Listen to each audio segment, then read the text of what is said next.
equal opportunities, choices, capabilities, power, and knowledge as equal citizens.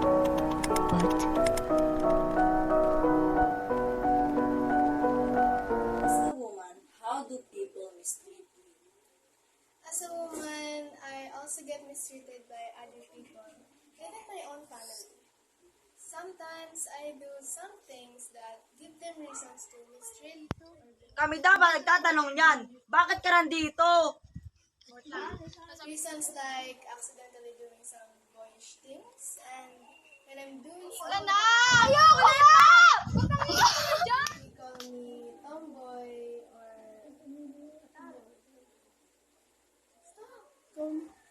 I don't understand why people act like that.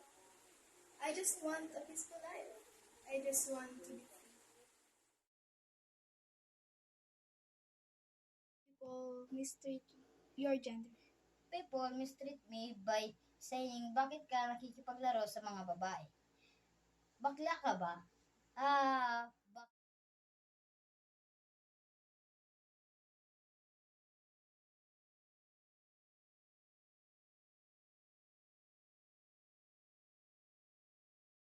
Madalas akong sumusunod sa kanila noong bata pa ako because I don't want to be bullied.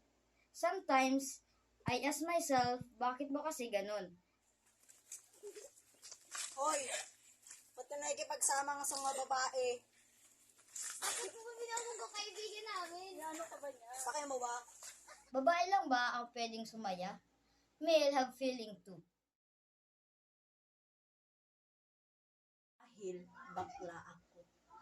I remember in the part of my childhood, I always get bullied.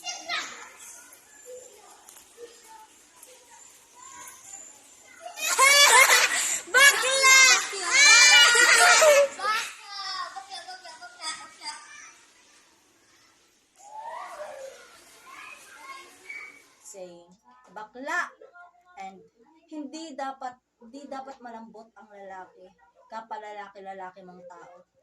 I always get criticized because of my indifferent type. People mistreat your gender. People mistreat my gender by bullying me. I also get abused by my father when I was My younger. father started hurting me when I started to wear something boyish. Back when I feel uncomfy, when someone started to point out the how I back when I feel uncomfy, when someone started to point how Pero I ngayon, I feel confident because I made some friends who can understand I made me. some ways to get out of this unfair world. There's nothing wrong of being different. Mistreating. I get mistreated a lot as a trans myself. My whole life has been unfair to me. I would get abused by my dad when he sees me wearing dresses and makeup. I wish the miserable treating will stop. We need gender equalization. We have Each other's Hand. Stop this problem. for once.